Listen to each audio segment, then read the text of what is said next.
2010ஆம் ஆண்டு. அப்போது திமுக ஆளுங்கட்சி, அம்மா அவர்கள் எதிர்க்கட்சி. ஒரு பெரிய மிரட்டல் விடுத்து அம்மா அவர்களுக்கு எதிராக மதுரை மாவட்டத்தில் பல இடங்களில் போஸ்டர் ஒட்டியிருந்தார்கள். அந்த போஸ்டரில் அம்மா அவர்கள் மதுரைக்கு வந்தால் திரும்பி செல்ல மாட்டார், மதுரைக்கு அம்மா அவர்கள் வரக்கூடாது என்று மதுரை மாவட்டத்தில் பல இடங்களில் அந்த போஸ்டரை ஒட்டி பெரிய மிரட்டல் எல்லாம் கொடுத்தார்கள். அதேபோல் ஜெயா டிவிக்கும் மிரட்டல் தொலைபேசிகள், மிரட்டல் கடிதங்கள் வந்து கொண்டிருந்தது.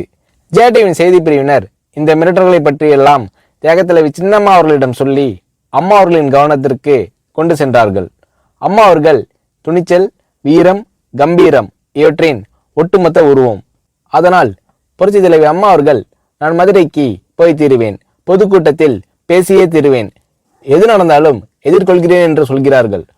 ஒரு கட்டத்தில் ஜெயா டிவிக்கு மிரட்டல் எப்படி வருகிறது என்றால், ஜெயா டிவியின் அலுவலகத்தை வெடிகுண்டு வைத்து தகர்ப்போம், அம்மா அவர்கள் மதுரைக்கு வந்தால் ஜெயா டிவியை ஒழிப்போம், இப்படியெல்லாம் நிறைய மிரட்டல்கள் தொலைபேசியின் வாயிலாகவும் கடிதத்தின் வாயிலாகவும் வந்து கொண்டிருக்கிறது.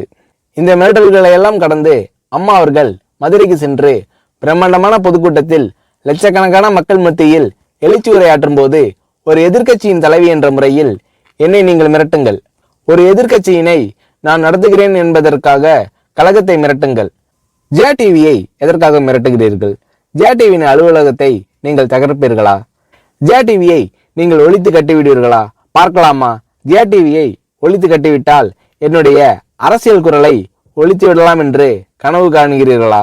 ஜெயா டிவி என் உயிருக்கும் மேலானது, நான் என்னுடைய உயிரை விட அதிகமாக நேசிப்பது, என்னுடைய அரசியல் கரமாக நான் போற்றி புகழ்வது, அதன் மேல் நீங்கள் கை வைப்பீர்களா, பார்க்கலாமா என்று எழுச்சி உரையாற்றினார் புரட்சி தலைவி அம்மா அவர்கள்.